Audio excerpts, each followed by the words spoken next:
So we're waiting for our ghost tour we're going on tonight. Whoa.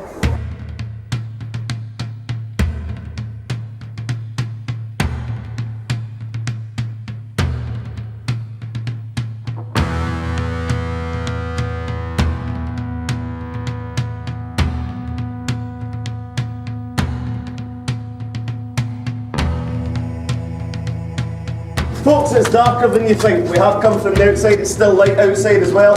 Your eyes will take a minute or two to adjust. I'll try and light the way as best as possible, but take your time as you follow me into the dark.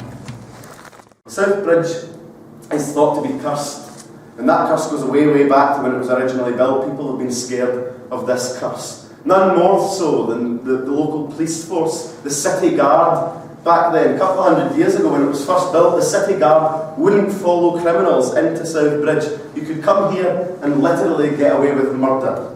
Best place to kill someone is here. Kill the poor. Nobody cared about the poor. Burke and Hare did this. Burke and Hare are only famous because they got caught. Plenty of other people were doing it as well. Lots of people died down here for that very reason. Now, I'm not a spiritualist. I'm not a psychic. I don't speak to the dead. If you think you do, then fair play to you. I'm not going to judge you. I'll respect your beliefs if you respect mine. That's not my bag of apples, to be honest. That's really not the way I roll. I do believe in a sixth sense, though, and I think sometimes this is where it gets confused a wee bit. I don't believe that you can speak to the dead, but I believe in that set. You'll have done this. Let me explain it this way. Have you ever sat in your own room, in your front room, reading the paper or a magazine? Sunday morning, you're enjoying the peace and quiet, not a sound, not a whisper, and then somebody will come in the room. Still, they don't make a sound, they don't make a noise, they don't say anything, and you don't see them, but you just get that feeling. You know they're there.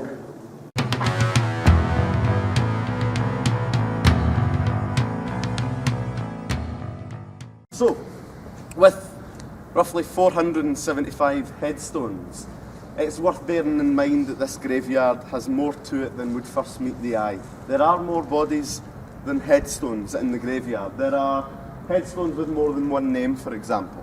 There's one headstone that I know, the most that I've found, the Ray family headstone, has 22 names on that headstone.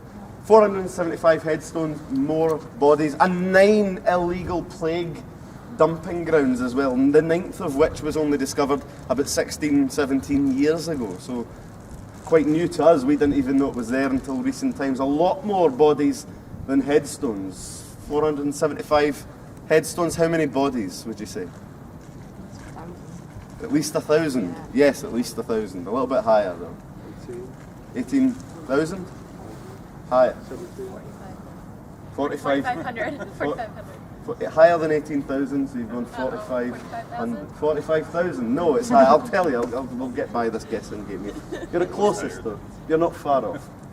About 475,000, 500,000 bodies buried beneath your feet. So you're not only about 450,000 off. Not far at all. Speaking, I will admit to being slightly edgy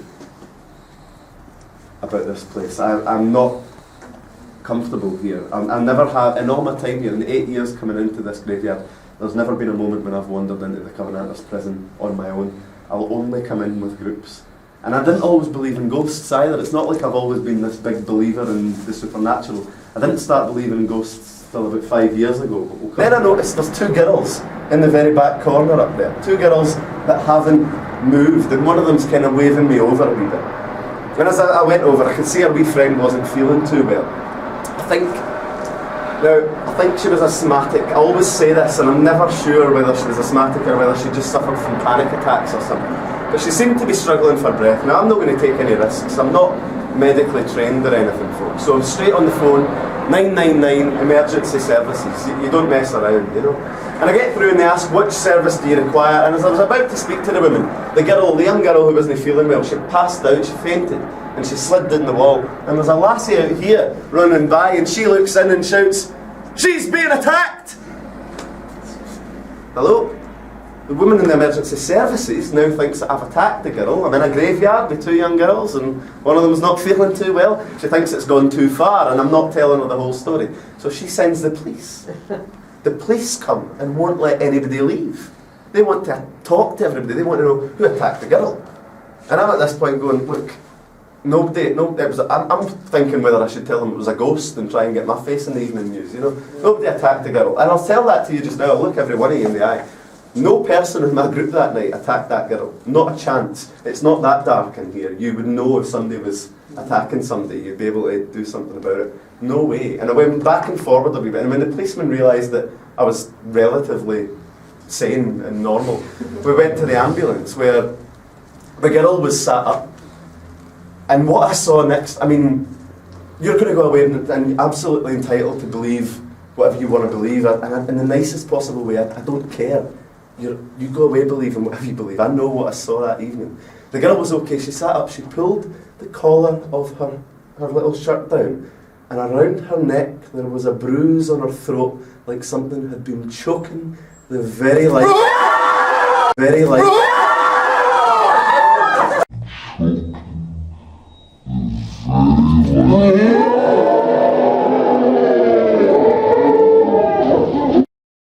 Stories that go along with this place, the stories that have made this place famous. People have been writing about this very room, the ghost that haunted itself, the City of the Dead is a book itself that people have wrote novels, best-selling novels about this room.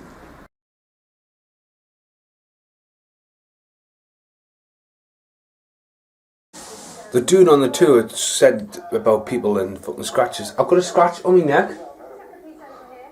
Like there. I've been touched by the dead. I'm not joking. It's not something I've sat in the shower and went like that.